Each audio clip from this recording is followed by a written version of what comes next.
देखो बेटा, अगर आज हम ध्यान से सोचें तो हम ये देखते हैं कि बिजनेस में 3 तरह की एक्टिविटी होती है। कैसे 3 तरह की एक्टिविटी होती है ये बताओ। देखो, बिजनेस शुरू करने से पहले हम फिक्स एसेट्स खरीदते हैं या नहीं खरीदते। फिक्स एसेट 2 तरह की होती है, एक टेंजेबल होती है और एक इंटेंजेबल। और एसेट्स वो होती हैं जिनका बेनिफिट हमें इस साल भी मिलता है और आने वाले कई सालों तक। इन्हें क्या बोलते हैं? Fix assets. और फिक्स एसेट्स कितनी तरह की होती हैं? 2। एक होती है टेंजेबल और एक होती है इंटेंजेबल। तो जब हम फिक्स एसेट्स में पैसा लगाते हैं ना, पैसा लगाते हैं मतलब इन्वेस्ट करते हैं, तो ये तो बन गई हमारी इन्वेस्टिंग एक्टिविटी। क्या बन गई है हमारी इन्वेस्टिंग एक्टिविटी? कि भैया हमने क्या करा, जो पैसा था हमारा वो एक फिक्स्ड एसेट को खरीदने में खर्च कर दिया। ठीक है ना। उसका फायदा मिलेगा हमें इस साल भी और आने वाले कई सालों तक। फिक्स रहेगा पर इनकम जनरेट करता रहेगा वो। तो जब फिक्स एसेट खरीदते हैं तो हम उसे क्या बोलते हैं? That is our investing activity. फिर हम जब गुड्स खरीदते हैं, गुड्स क्या चीज होती है? जिसका हम बाइंग एंड सेलिंग रेगुलरली जिसको हम करते हैं, जिसका लगातार बिजनेस करते हैं। हम 11 में बहुत अच्छे से पढ़ के, मतलब बार बार खरीद रहे हैं और बार बार बेच रहे हैं। It is of recurring nature ना।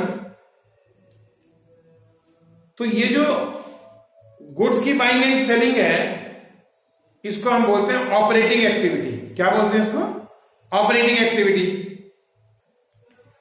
पर एक बात सोचो, चाहे हम ऑपरेटिंग एक्टिविटी करें चाहे हम इन्वेस्टिंग एक्टिविटी करें, दोनों के लिए हमें क्या चाहिए? फाइनेंस, पैसा चाहिए।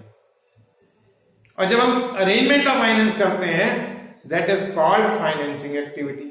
तो अभी तक हमने पढ़ा 3 तरह की एक्टिविटी करी हमने। अगर हम फिक्स्ड एसेट्स खरीदते हैं तो इन्वेस्टिंग एक्टिविटी, गुड्स को खरीदते बेचते हैं तो ऑपरेटिंग एक्टिविटी, और अगर हम फाइनेंस अरेंज करते हैं तो फाइनेंसिंग एक्टिविटी।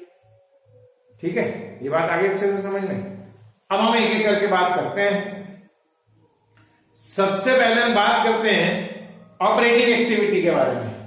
भाई, हमने ऑपरेटिंग एक्टिविटी करी, गुड्स बेचे तो बोला रेवेन्यू फ्रॉम ऑपरेशन, गुड्स खरीदे तो बोला परचेज।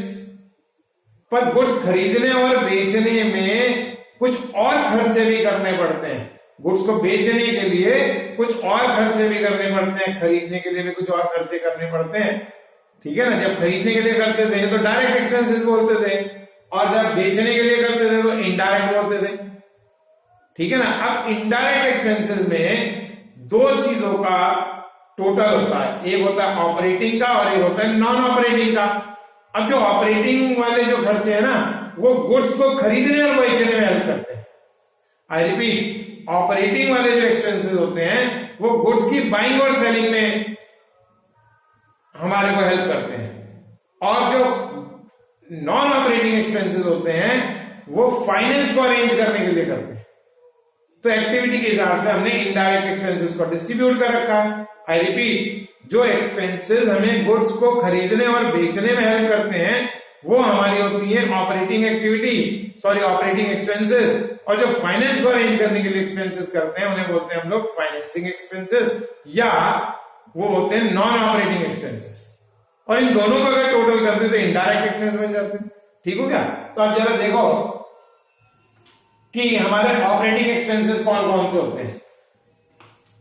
तो ऑपरेटिंग एक्सपेंसेस में हमारे पास आते हैं सबसे पहले एम्प्लॉइज बेनिफिट एक्सपेंसेस। अभी एम्प्लॉइज कौन होते हैं? जो हमारे यहाँ काम करते हैं। वो डायरेक्ट भी हो सकते हैं, मतलब जिनको वेजेस भी दी जा सकती है और उनको सैलरी भी दी जा सकती है। अगर आपको इंफॉर्मेशन में लिखा हुआ मिला एम्प्लॉइज बेनिफिट एक्सपेंसेस, इसका मतलब वो किस किस का टोटल है? वो टोटल है जो हमने एम्प्लॉइज को वेजेस दी, सैलरी दी, बोनस दिया, encashment of leave, staff welfare expenses. Welfare expenses कौन कौन से होते हैं? जो कैंटीन एक्सपेंसेस हैं और जो employ contribution to provident fund, employer contribution to provident fund. I repeat, देखो जो हमारे ऑपरेटिंग एक्सपेंसेस हैं उसमें नंबर 1 पे आते हैं एम्प्लॉइज बेनिफिट एक्सपेंसेस। मतलब ऐसे खर्चे जो ऑर्गेनाइजेशन कर रही है, किसको फायदा पहुंचाने के लिए कर रही है? एम्प्लॉइज को फायदा पहुंचाने के लिए कर रही है। तो जो एम्प्लॉइज को फायदा पहुंच रहा है वो किससे पहुंच रहा है? उनको वेजेस देकर, सैलरी देकर, उन्हें बोनस देकर, अगर किसी एम्प्लॉय ने छुट्टियों में भी आके काम किया तो उसको बदले में सैलरी दी गई, उसे बोलते हैं लीव इनकैशमेंट। फिर उसके बाद हमने स्टाफ के वेलफेयर के लिए कैंटीन खोल रखी है, वहां के एक्सपेंसेस हम पे कर रहे हैं, या एम्प्लॉयर का कॉन्ट्रीब्यूशन उसके प्रोविडेंट फंड में, ठीक है ना। एम्प्लॉयर का कॉन्ट्रीब्यूशन किसके प्रोविडेंट फंड में, एम्प्लॉय के प्रोविडेंट फंड में, ठीक हो गया। तो ये जो एक्सपेंसेस हैं ये हमारे ऑपरेटिंग एक्सपेंसेस हैं।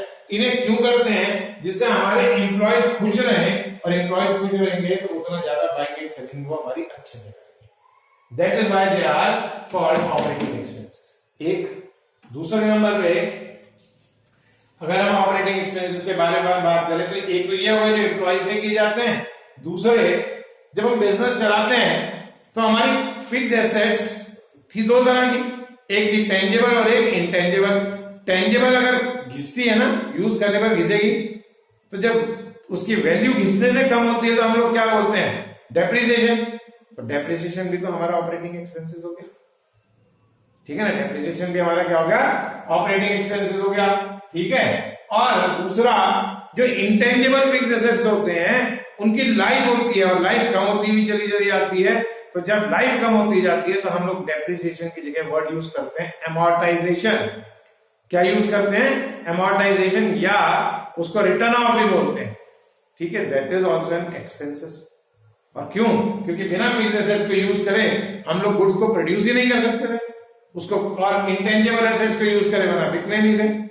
तो ये भी तो हमारे बाइंग एंड सेलिंग में हेल्प करी इन्होंने भी, तो इसलिए ये भी क्या हो गए, हमारे ऑपरेटिंग एक्सपेंसेस हो गए। और जो ऑपरेटिंग एक्सपेंसेस एम्प्लॉय बेनिफिट में नहीं आए या डेप्रिसिएशन और एमोर्टाइजेशन के हेड में नहीं आए, वो अदर एक्सपेंसेस के हेड में आ जाते हैं। वो किस हेड में आ जाते हैं, अदर में। अदर में क्या क्या आ गए, selling and distribution expenses, administrative expenses, और क्या कहना चाहिए, कमीशन या इंश्योरेंस में, ठीक है। तो ये सब के सब हमारे ऑपरेटिंग एक्सपेंसेस आए। पर मैंने बीच में एक पॉइंट स्किप किया जिसे बोलते हैं हम लोग फाइनेंस कॉस्ट। क्या बोलते हैं हम इसे, फाइनेंस कॉस्ट। मतलब अगर हमें इन्वेस्टिंग एक्टिविटी करनी है या ऑपरेटिंग एक्टिविटी करनी है, दोनों के लिए पैसों की जरूरत है। और जो पैसों को अरेंज करने के लिए, पैसों को यूज करने के लिए एक्सपेंसेस देने पड़ते हैं, उन्हें हम क्या बोलते हैं, we call it finance cost. और ये बाइंग एंड सेलिंग में हेल्प नहीं करते, इस वजह से these are not the part of operating expenses, they are called non operating expenses। हो गया जी। अब ये कौन कौन से होते हैं, इंटरेस्ट पेड ऑन बोरोइंग। अगर हमने कोई लोन लिया, डिवेंचर इशू करके डिवेंचर में इंटरेस्ट दिया, पब्लिक डिपॉजिट पे इंटरेस्ट दिया, ठीक है ना, तो इनको हम लोग क्या बोलेंगे, they will be our non operating expenses. फिर हमने जब लोन लेने के लिए गए बैंक के पास, तो बैंक ने कुछ हमारे को 5 चार्जेस लिए। क्या दिया, हमारे से कुछ 5 चार्जेस दिए। तो हमने कुछ एक्सपेंसेस हुए जो लोन को लेने की वजह से हुए, जिन्हें बोलते हैं expenses on borrowing, proceeding fees भी बोलते हैं इसको, ठीक है। वो भी हमारी क्या होगी, नॉन ऑपरेटिंग एक्सपेंसेस हो गए। फिर हम किसी से हमने डिवेंचर इशू करे, डिवेंचर इशू करते समय डिस्काउंट दिया गया, तो वो लोन लेने के लिए डिस्काउंट दिया गया था, तो डिस्काउंट जो लोन लेने के लिए डिवेंचर्स पे दिया गया, वो भी हमारा क्या होगा, नॉन ऑपरेटिंग एक्सपेंसेस होगा। फिर जब हम लोन लेने गए तो शर्तें तय हुई, लोन देने वाले ने कहा मैं आज 10,000 दे रहा हूं, पर 10,000 के अलावा जब वापस लूंगा तो 11,000 रुपए लूंगा, इंटरेस्ट भी लूंगा और पैसे भी ज्यादा लूंगा। तो जब वो पैसे ज्यादा देता है तो हम लोग कहते हैं कि हमने डिवेंचर्स की रिडेम्पशन करी प्रीमियम पर। मतलब हमने लोन जो उतारा वो ज्यादा पैसे देके उतारा, तो वो जो ज्यादा पैसे देने पड़े उसे बोलते हैं प्रीमियम ऑन रिडेम्पशन। क्या बोलते हैं उसे, प्रीमियम ऑन रिडेम्पशन। क्यों देना पड़ा वो ज्यादा पैसा, क्योंकि हमने लोन को यूज किया था, that means it is also an finance cost, ठीक है। तो वो भी क्या होगी, हमारी नॉन ऑपरेटिंग एक्सपेंसेस। तो ये बात सबको समझ में आ गई अच्छे से। अब हम रेशियो जब करेंगे तो उससे पहले हमें ये बहुत अच्छे से पता होना चाहिए कि कौन सी हमारी ऑपरेटिंग कॉस्ट है और कौन सी हमारी नॉन ऑपरेटिंग कॉस्ट है।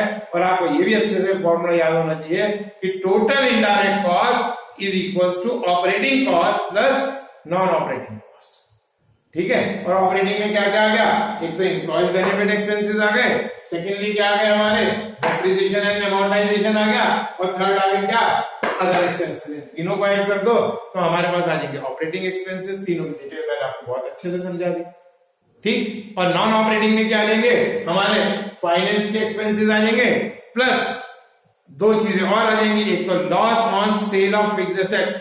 अगर हमने कोई फिक्स्ड एसेट बेच दी और उस पर लॉस हुआ, वो भी हमारा buying and selling of goods से नहीं है ना, तो इसलिए ऑपरेटिंग में तो आ नहीं सकता।